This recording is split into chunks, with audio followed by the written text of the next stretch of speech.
Cerita dimulai dengan Meow AI, kucing AI yang terkenal dengan kecerdasannya, namun seringkali gagal dalam eksperimen.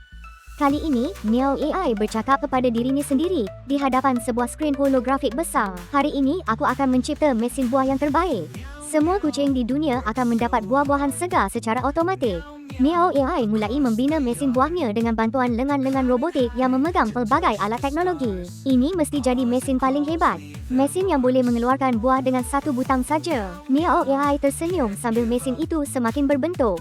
Mesin itu sangat besar, dengan pelbagai butang dan bahagian yang berkilauan, menunggu untuk digunakan. Kini tiba masa untuk menguji mesin itu. Meow AI dengan bangga menekan butang besar di tengah mesin.